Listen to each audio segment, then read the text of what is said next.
గురు పౌర్ణమి పర్వదినాన్ని పురస్కరించుకొని Vijayawada గుణదల్లోని SLV Amaravati grand 2లో ట్రూత్ వివేకామృతం స్పిరిచువల్ ఆర్గనైజేషన్ ఆధ్వర్యంలో గురు పౌర్ణమి వేడుకలు భక్తి శ్రద్ధల మధ్య ఘనంగా నిర్వహించారు.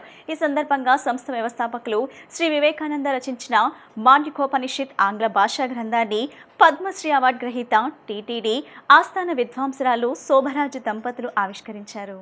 ఆషాఢ పౌర్ణమి సందర్భంగా జరుపుకునే గురు పౌర్ణమి వేడుకలు విజయవాడ గుణదల్లోని ఎస్ఎల్వి అమరావతి గ్రౌండ్ 2 ప్రాంగణంలో ఆధ్యాత్మిక వాతావరణంలో ఘనంగా నిర్వహించారు. ట్రూత్ వివేకామృతం స్పిరిచువల్ ఆర్గనైజేషన్ ఆధ్వర్యంలో జరిగిన ఈ కార్యక్రమంలో గురు పూజలు, వేదవ్యాస మహర్షికి ప్రత్యేక పట్టాభిషేకం, భక్తి కార్యక్రమాలు భక్తులను ఆకట్టుకున్నాయి. ఈ సందర్భంగా సంస్థ వ్యవస్థాపకులు శ్రీ వివేకానంద రచించిన మాండ్యుకోపనిషత్ ఆంగ్ల భాషా గ్రంథాన్ని టీటీడీ ఆస్థాన విద్వాంసురాలు అన్నమయ్య పదకోకిల పద్మశ్రీ పురస్కార గ్రహీత శ్రీమతి శోభారాజు, శ్రీ నందకుమార్ దంపతులు ఆవిష్కరించారు. అనంతరం మాట్లాడుతూ భారతీయ సనాతన సాంప్రదాయంలోని ఆధ్యాత్మిక విలువలను నేటి తరానికి అందించేందుకు ఈ గ్రంథం దోహదపడుతుందని ప్రశంసించారు.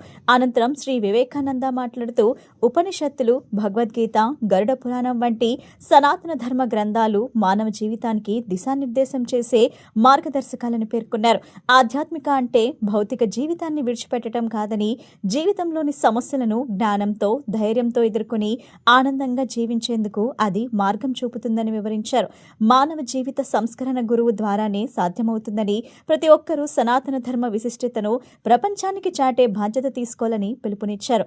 ఈ గురు పౌర్ణమి వేడుకలకు ఆంధ్రప్రదేశ్, తెలంగాణతో పాటు తమిళనాడు, కర్ణాటక, మహారాష్ట్ర రాష్ట్రాల నుంచి వేలాది మంది సాధకులు, విద్యార్థులు, భక్తులు హాజరయ్యారు. శ్రీ వివేకానందకు పుష్పాభిషేకం చేసి ఘన స్వాగతం పలికిన భక్తులు గురు పూజల్లో పాల్గొని ఆధ్యాత్మిక సందేశాలను ఆలకించారు. ముఖ్యంగా ఇవాటి రోజున గురు పౌర్ణమి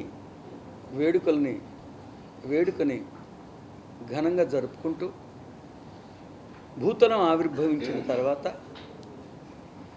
అనేక మంది గురువరేణ్యులు అనేక నాగరికతల్లో అవతరించి మానవుణ్ణి మాధవుడిగా మలచటానికి విశేషమైన త్యాగాలు, విశేషమైన ప్రయత్నాలు చేస్తూ వచ్చారు.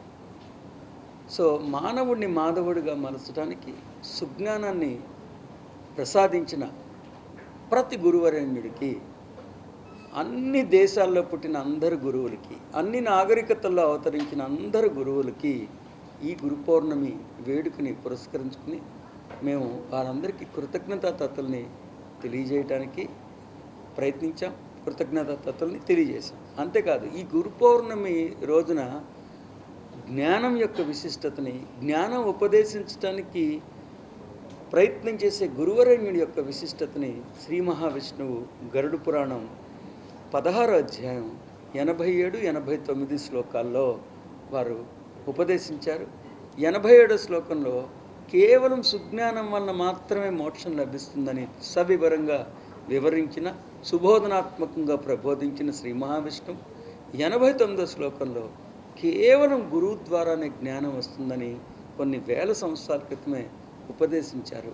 అలాంటి గురువరంగుడైన శ్రీ మహావిష్ణువుకి నమస్కరించుకుంటూ వారు జ్ఞానం యొక్క విశిష్టత, జ్ఞానం ఉపదేశించడంలో గురువరంగుడు పోషించే విశిష్టతని తెలియజేస్తున్నందుకు శ్రీ మహావిష్ణువుకి సైతం వినమ్రతతో నమస్కరించుకుంటూ గురువరేణ్యులందరికీ కృతజ్ఞతాతలు తెలియజేసుకోవడానికి మేము చేసాం ప్రయత్నం.